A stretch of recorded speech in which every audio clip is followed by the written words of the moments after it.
Welcome back to Medicos Tech Shailesh Yadav. Today we are going to deal with some eyelid disorders. Last lecture में आप लोग को बताया था ptosis, एक्टोपियन, एंटोपियन. सो ये 3 टॉपिक्स ये वीडियो में कवर करेंगे और छोटे छोटे टॉपिक्स जैसे ट्राइकोमा, बाकी सब जो रह गए छोटे छोटे टॉपिक्स वो नेक्स्ट लेक्चर में फिनिश करेंगे पूरा. सो स्टार्ट करते हैं आज का लेक्चर. टोसिस, एक्टोपियन, एंटोपियन.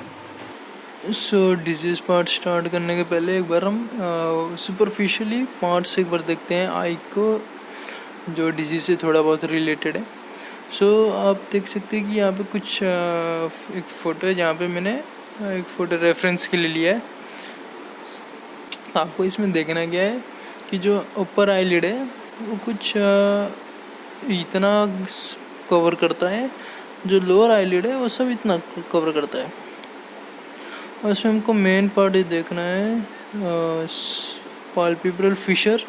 जो पाल्पेब्रल फिशर इसको आप बहुत अच्छे से एक बार देख लीजिए, ये कैसा दिख रहा है, कितना पार्ट ऑक्यूपाई कर रहा है. ये अपर और लोअर लिड के बीच का जो स्पेस है इसको बोलते हैं पाल्पेब्रल फिशर.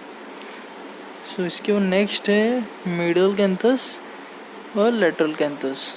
ग्रे लाइन का हमको लेना देना नहीं है जो यहाँ पे लिखा है, बस आप जो बाकी का देख लीजिए एक बार अच्छे से. So upper lid, lower eyelid, middle canthus, lateral canthus और palpebral Fisher.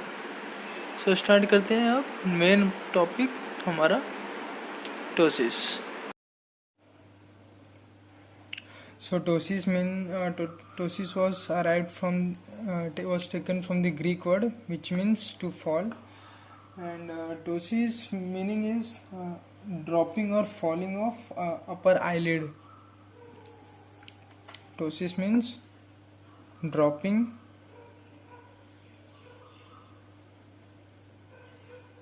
or falling of the upper eyelid.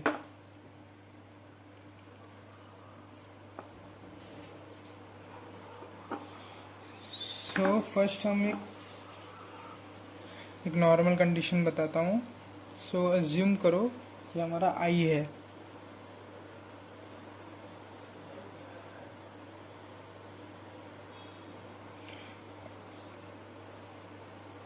ये हमारा सेंट्रल पार्ट आई का, और यहाँ पे मैं बता रहा हूँ इसमें आई बॉल. सो पहले तो ये हमारा हो गया अपर लिड और ये हमारा हो गया lower lid.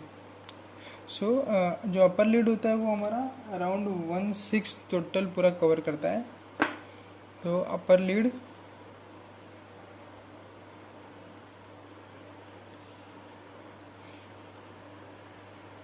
One sixth part cover करता है. और जो सेकंड चीज़ है मैं वो बताता हूँ. तो ये है हमारा जो आईबॉल है, इसका ये हो गया हमारा अपर लिम्बस, ये है हमारा लोअर लिम्बस, ये लैटरल लिम्बस. तो जो अपर लिम्बस है और ये जो मिडल लाइन है, मिडल लाइन से लेके यहाँ पे हमारा अपर लिड फिनिश होता है. सो वहाँ से लेके अपर लिम्बस से जो डिस्टेंस है वो अराउंड 2 mm होता है. अगर ये 2 mm से ज़्यादा रहेगा, more than 2 mm, then this condition is known as ptosis.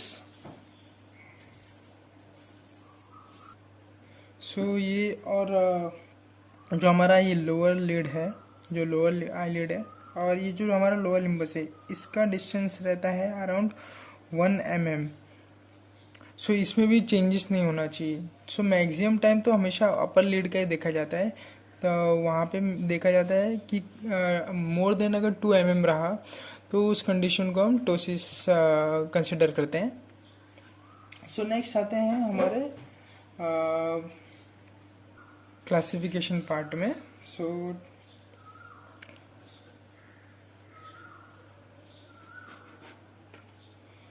First classification है हमारा यहाँ पे न्यूरोजेनिक.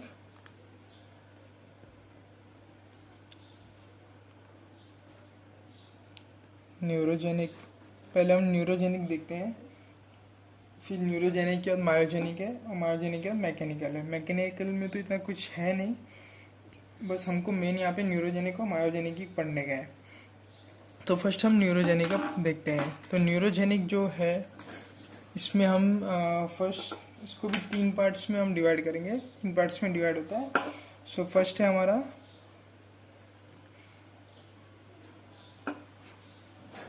और साथ साथ में इनका ट्रीटमेंट भी क्या है, सर्जरी कौन सा किया जाता है वो भी हम साथ में देखेंगे। तो फर्स्ट है हमारा न्यूरोजेनिक में कौन सा नर्व इन्वॉल्व होता है। तो फर्स्ट है थर्ड क्रेनियल नर्व। थर्ड मैंने आप लोग को पहले ही बताया था। थर्ड क्रेनियल नर्व जो है वो सप्लाई करता है लिवेटर पाल्पेब्रल सुपीरियलिस को। LPS लिख देते हैं हम यहाँ पे। सो हम यहाँ पे मैं ट्रीटमेंट कौन सा किया जाता है, जब यहाँ पे हमारा थर्ड क्रेनियल नर्व इन्वॉल्व होता है जो कि सप्लाई करता है लिवेटल पाल्पेब्रल सुपीरियलिस मसल को।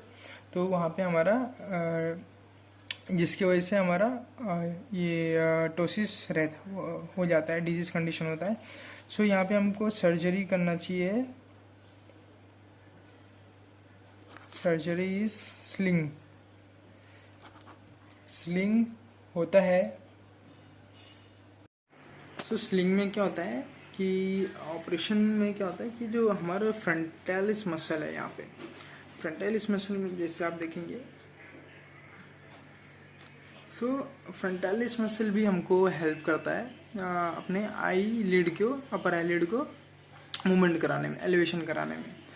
और इसके लिए यहाँ पे हमको स्लिंग करना चाहिए। स्लिंग इसलिए करना चाहिए ताकि जो हमारा जो फ्रंटल मसल है और जो हमारा यहाँ पे मसल है आईलिड की मसल से, दोनों के बीच में हमको स्लिंग करना चाहिए, ताकि जब भी हम फ्रंटालिस मसल में कॉन्ट्रेक्शन रिलैक्सेशन होएगा, या फिर हमको अगर आईलिड को ऊपर करने का है तो हम ऐसे भी कर सकते हैं, ताकि हमारा जो आईलिड का जो मसल है वो भी ऊपर हो जाए।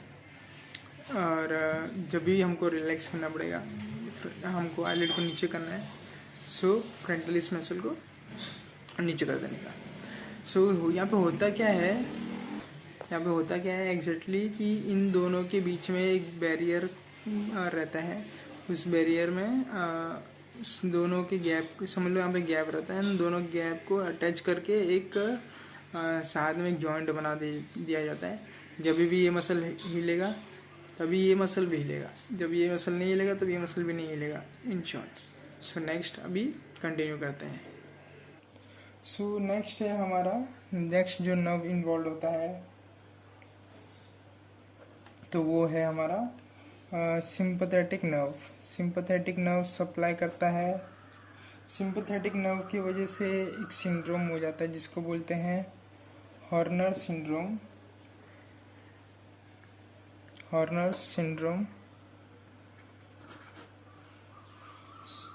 और जिसकी वजह से हमारा मुल्लर मसल इन्वॉल्व होता है। मुल्लर्स मसल इन्वॉल्व रहता है। और यहाँ पे मेन ट्रीटमेंट क्या किया जाता है तो वो है surgery adopted year is फेसिनेला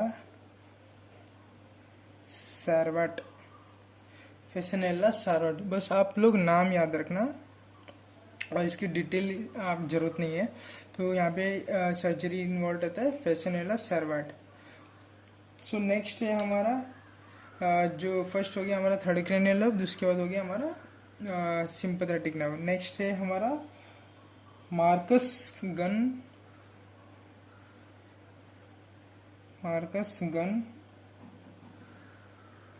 jaw winking phenomenon.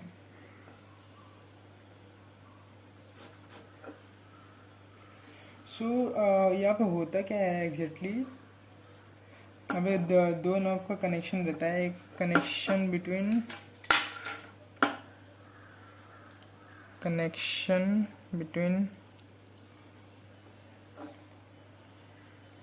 Third and fifth nerve, cranial nerve. Third कौन सा नर्व होता है हमारा? फिफ्थ होता है हमारा ट्राइजेमिनल और थर्ड होता है हमारा ऑक्लोमोटर nerve.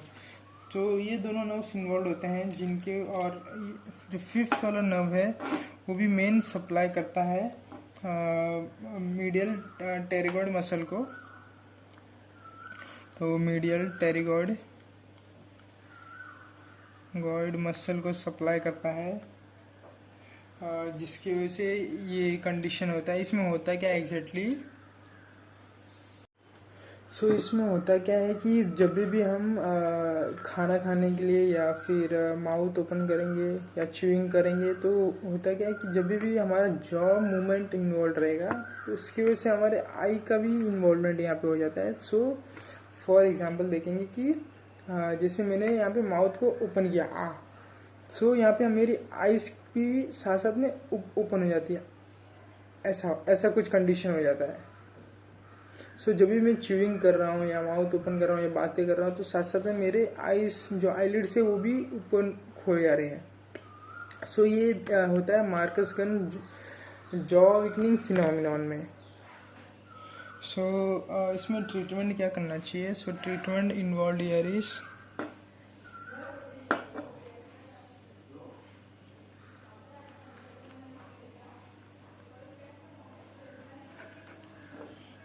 bilateral levator palpebral superiorlis excision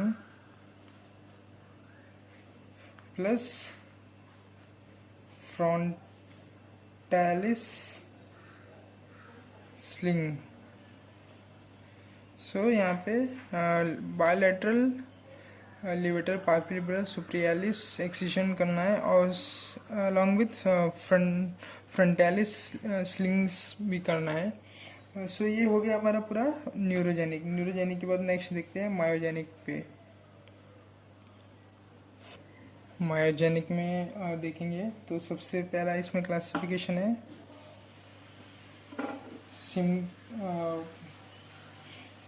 simple congenital ptosis. Simple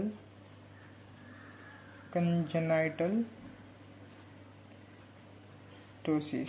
so congenital है तो यहाँ पे directly levator palpebral superioris muscle involve रहता है, इसका डिसफंक्शन रहता है।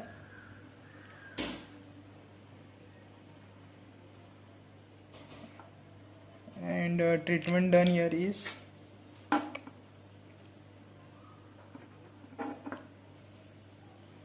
रिसेशन करना चाहिए। So next is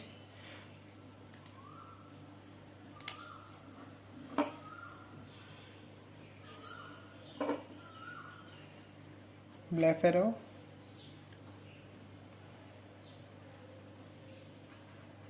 phimosis syndrome. Blepharophimosis syndrome. So blepharophimosis syndrome में होता है क्या एग्जैक्टली वो देखते हैं। सो यहाँ पे नैरोइंग ऑफ पाल्पेब्रल फिशर होता है।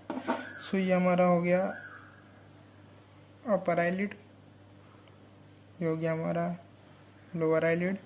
सो ये जो डिस्टेंस है हमारे बीच में जहाँ पे हमको हमारा आई बॉल रहता है यहाँ पे, सो ये हमारा है पाल्पेब्रल फिशर।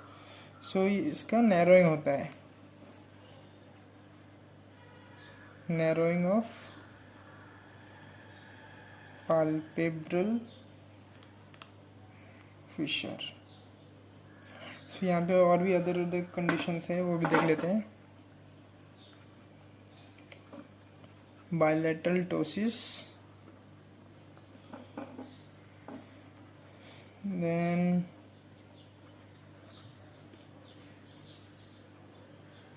टेलिकेंथस। इसमें क्या होता है हमारा जो दोनों आई के बीच का जो इंटरकैंथल डिस्टेंस रहता है, ये दो हमारा आइस हो गया है, जो डिस्टेंस है हमारा ये इंक्रीज हो जाता है। फिर इसके बाद है एपिकेंथस इन्वर्शन।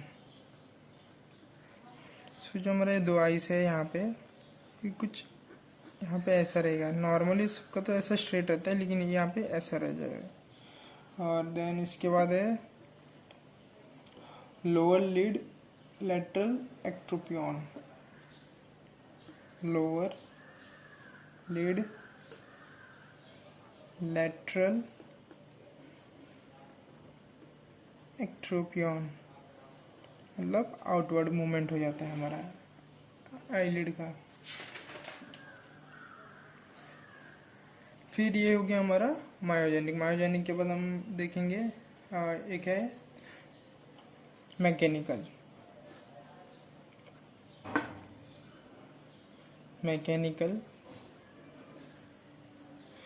मैकेनिकल टोसिस कब होएगा? जब हमारे एक्सटर्नल इंजरीज होगा, या फिर बाहर से किसी ने मारा, या फिर कुछ ऐसा जिसकी वजह से हमारा अपर आईलिड को नुकसान हो रहा है। सो एक्सटर्नल इंजरी रहेगा यहाँ पे। सो एक और कंडीशन है, वो भी देख लेते हैं, एपिन्यूरोसिस वाला। वो भी आएगा फोर्थ पार्ट में आएगा। फर्स्ट हमारा न्यूरोजेनिक, मायोजेनिक, मैकेनिकल, और नेक्स्ट हमारा एपोन्यूरोसिस। मैकेनिकल में क्या होगा? एक्सटर्नल इंजरी, बस आप इतना याद रखना। फिर नेक्स्ट हम देखेंगे एपोन्यूरोसिस वाला पार्ट, जो कि मैं यहाँ पे लिख देता हूँ।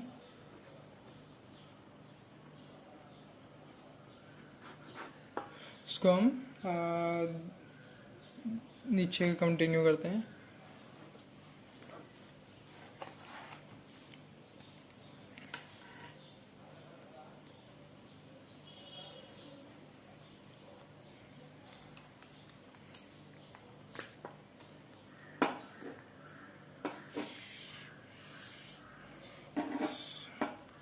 सो ये हमारा एपोन्यूरोसिस।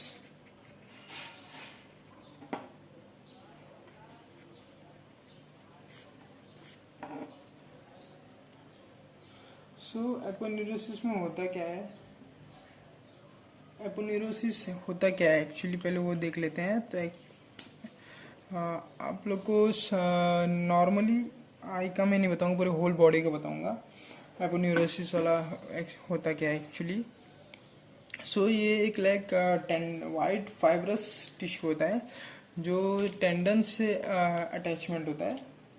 और आप लोग को साइड में फोटो दिख रहा होगा यहाँ पे, ये सारे, तो ये सारे पार्ट्स जो भी है आपको दिख रहे हैं, ये हमारा एपोन्यूरोसिस वाले पार्ट होता है, जो टेंडन से अटैच होते हैं और वाइट फाइब्रस टिश्यू जैसे दिखते हैं। और नॉर्मली ये टेंडन से अटैच होंगे और साथ साथ में मसल भी इसकी अटैच रहता है। ठीक है। सो जो मैंने ये अभी आपको एपोन्यूरोसिस वाला पार्ट बताया, तो ये मैंने पर्टिकुलरली आईलिड के लिए नहीं, आपको बस समझाने के लिए कि एपोन्यूरोसिस होता क्या है, इसलिए मैंने यहाँ पे लेग्स और बाइसेप का लिया था। सो आप लोगों को बस इसमें दिख गया रहेगा कि वाइट जो पार्ट आपको दिख रहा है वो होता है हमारा एपोन्यूरोसिस का पार्ट। सो वो हमको बस देखना है कि आईलिड के अंदर वहाँ पे अफेक्ट कैसे होता है। सो कंटिन्यू करते हैं। ठीक है, अब आ जाते हैं वापस से हमारे यहाँ पे एपोन्यूरोसिस पार्ट। सो एपोन्यूरोसिस में क्या दिखेगा? यहाँ पे हमको सीवियर टोसिस दिखेगा।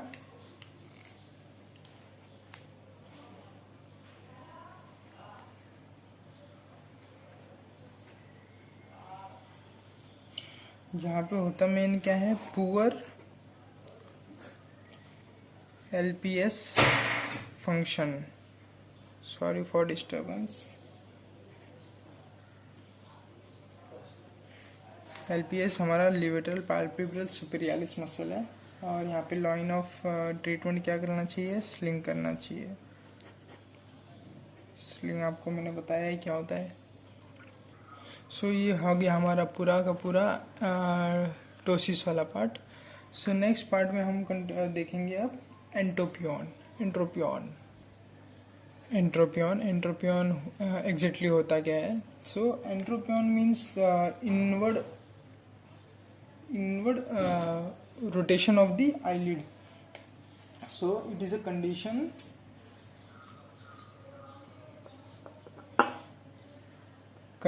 in which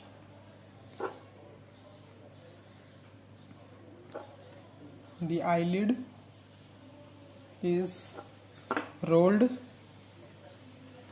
inward against the eyeball.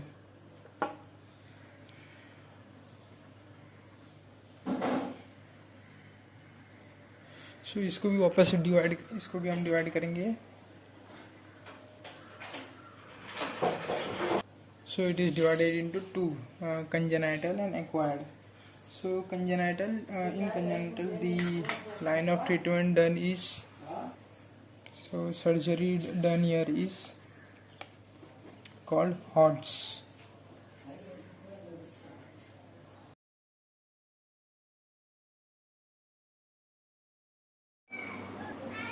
So acquired अब देखेंगे. तो एक्वायर्ड का हम 3 पार्ट्स में स्टडी करेंगे. सो फर्स्ट है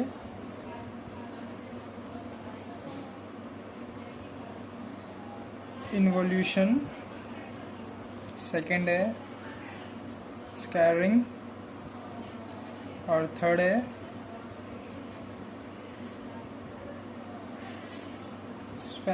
स्पेस्टिक. सो फर्स्ट देखेंगे इवोल्यूशन में क्या होता है कि इवोल्यूशन मोस्टली जैसे जैसे एज बड़ा होएगा वैसे वैसे डिजीज ऑकरिंग होता है, जैसे कि एडवांस एज या फिर ओल्ड एज में. सो ये देखा जाता है. इवोल्यूशन किस में देखा जाता है? एडवांस्ड एज और ओल्ड एज में. सो यहाँ पे लाइन ऑफ ट्रीटमेंट क्या करना चाहिए, तो इसका भी ट्रिक है. लाइन ऑफ ट्रीटमेंट, सो आप ऐसे याद रखिए BW JW. तो B का फुल फॉर्म है ब्रिक्स, ओके. W का फुल फॉर्म है विक्स, J का फुल फॉर्म है जॉन, लेस्टर जॉन्स, और लास्ट का जो W बचा वो हो गया विल्लर, मॉडिफाइड विल्लर.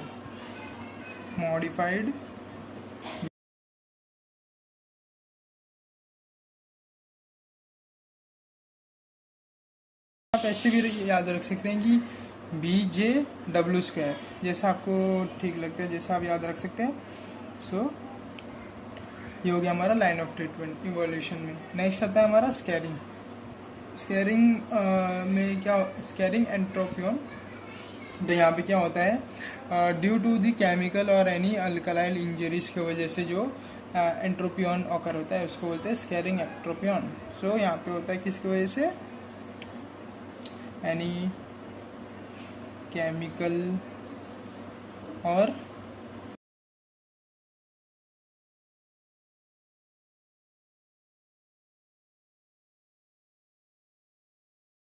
सो यहाँ पे होता क्या है स्कैरिंग में, जो हमारा मेन टार्सल प्लेट रहता है, यहाँ पे ड्रॉ करके बताता हूँ. तो ये हमारा हो गया टार्सल प्लेट. तो यहाँ पे ना ऐसा बेंडिंग हो जाता है, बेंडिंग के यहाँ पे टार्सल जो प्लेट रहता है वो हमारा इनवर्डली बेंड हो जाता है. अगर इनवर्ड की तरफ रहेगा तो एंट्रोपियन हो जाएगा, अगर आउटवर्ड रहेगा तो एक्ट्रोपियन हो जाएगा. सो यहाँ पे अगर सर्जरी किया जाता है बोरोस ऑपरेशन किया जाता है. यहाँ पे बोरोस ऑपरेशन यहाँ पे किया जाता है. सो नेक्स्ट हम देखते हैं स्पेस्टिक एंट्रोपियन. सो यहाँ पे मेनली क्या होता है, मेनली तो कुछ नहीं होता है. यहाँ पे स्पेजम ऑफ द मसल होता है. मसल वो भी कौन सा, हमारा आईलिड का मसल. सो यहाँ पे क्या होता है, spasm of eyelid leads to entropion. सो यहाँ पे इतना कुछ ट्रीटमेंट करने की ज़रूरत नहीं है। अगर ज़्यादा सीवियर रहेगा तो फिर एंटी इन्फ्लेमेटरी ड्रग्स देख सकते हैं, वरना यहाँ पे ज़रूरत नहीं है, अपने आप ही ठीक हो जाता है। सो नेक्स्ट हम बढ़ेंगे आगे एक्टोपियन के ऊपर। सो नेक्स्ट आगे बढ़ते हैं हम एक्टोपियन के ऊपर। तो एक्टोपियन जो है वो मेन कॉज होता है हमारा एपिफोरा को। So it is the main cause for epiphora. Epiphora क्या होता है? हमारा watering of the eyes, epiphora. और एपिफोरा क्या होता है वो देखते हैं। A condition in which eyelid is turned outward away from the eyeball।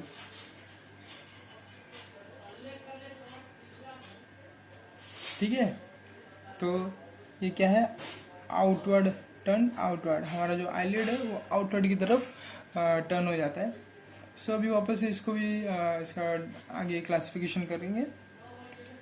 सो इसको भी वापस से सेम दो पार्ट में क्लासिफाई करेंगे। एक हो जाएगा हमारा कंजेनाइटल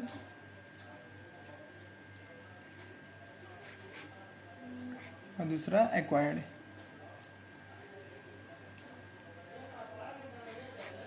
सो कंजेनाइटल देखेंगे।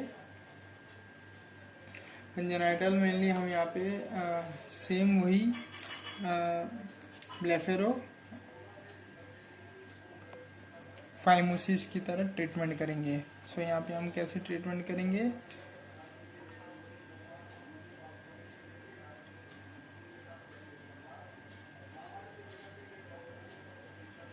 जो ब्लेफेरोफाइमोसिस सिंड्रोम हमने किया था, सेम हमको यहाँ पे भी वही ट्रीटमेंट करना है। सो नेक्स्ट हम देखेंगे अब एक्वायर्ड। एक्वायर्ड पे हम वापस से इसको डिवाइड करेंगे, अगेन इसको क्लासिफाई करेंगे। तो फर्स्ट है इन्वॉल्यूशन। इन्वॉल्यूशन में क्या होता है? वही नॉर्मली जो हमने इसमें बात किया था, एडवांस एज और ओल्ड एज में ये देखा जाएगा। तो यूजुअली यहाँ पे क्या होता है? यहाँ पे तो हमेशा देखा जाता है कि लोअर आईलिड पे ही ये एक्टोपियन होता है ओल्ड एज में। तो लोअर आईलिड, और इसको भी हम दो पार्ट में डिवाइड करेंगे, मिडल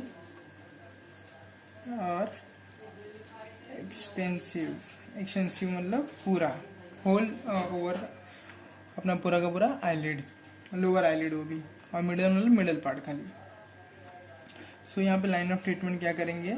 सो मिडल में हम लाइन ऑफ ट्रीटमेंट देंगे जिगलर्स कॉटरी।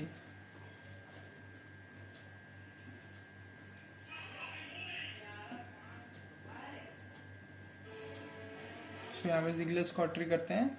और एक्सटेंसिव में हम करेंगे मॉडिफाइड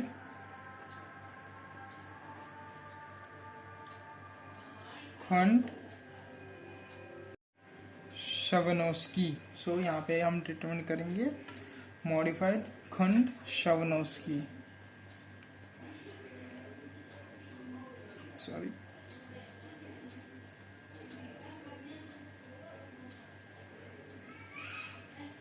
नोस्की प्रोसीजर। सो यहाँ पे मॉडिफाइड खंड शवनोस्की प्रोसीजर किया जाता है। सो आप बस यहाँ पे ट्रीटमेंट याद रखो, कौन सा प्रोसीजर करते हो वो याद रखो, इसको डिटेल इतना मत जाओ। सो नेक्स्ट हम करते हैं, आगे आता है हमारा नेक्स्ट, तो है पैरालाइटिक। पैरालाइटिक इसमें हम देखेंगे paralysis of the seventh nerve of orbicular oculi nerve muscle में होता है। So paralysis of seventh nerve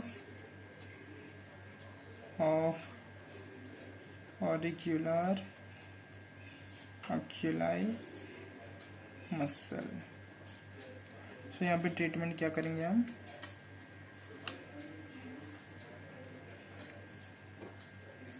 treatment से यहाँ पे सर्जरी एडवाइस किया जाता है।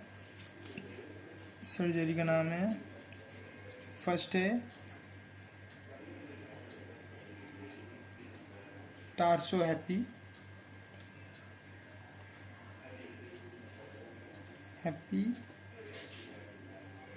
और मेन परमानेंट जो है, सो ये टार्सो हैप्पी जो एक टेम्पररी है, और जो परमानेंट ट्रीटमेंट है वो है मीडियल लेंथोप्लास्टी। सो ये हो गया हमारा पैरालाइटिक। इसके बाद हम देखेंगे नेक्स्ट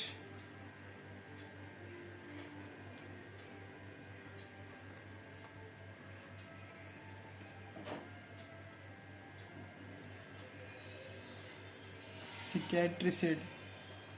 सो ये होता क्या है वो देखेंगे। तो यहाँ पे मेनली स्कार फॉर्मेशन जो रहता है, सो यहाँ पे हमको दिखेगा स्कार्स फॉर्मेशन दिखता है, और इसमें जेड प्लास्टी ट्रीटमेंट किया जाता है। Z plasty is done. So ये हो गया हमारा पूरा का पूरा एक्टोपियन में। और अब एंट्रोपियन और एक्टोपियन में डिफरेंस भी देख सकते हैं। क्या ये वाला भी इमेज देखिए और ये वाला भी इमेज देखिए, तो इन दोनों में ये डिफरेंस है। सो आई होप आप लोग को पूरा समझा रहेगा।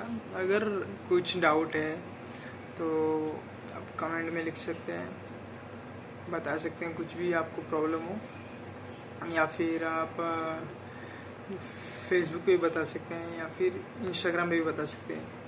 सो अगर कुछ भी डाउट हो तो आप बोलिए, और कोई भी टॉपिक आप चाहते हैं कि मैं बनाऊं, या आपको कुछ डाउट है कोई, या फिर कोई टॉपिक में आपको नहीं समझ रहा है, सो आप बता सकते हैं। सो आई होप आज का टॉपिक समझा रहेगा, टोसिस, एक्टोपियन, एंडोपियन। सो जो छोटे छोटे टॉपिक्स जो रह गए हैं उसको हम नेक्स्ट लेक्चर में कवर करेंगे। Thank you so much for watching.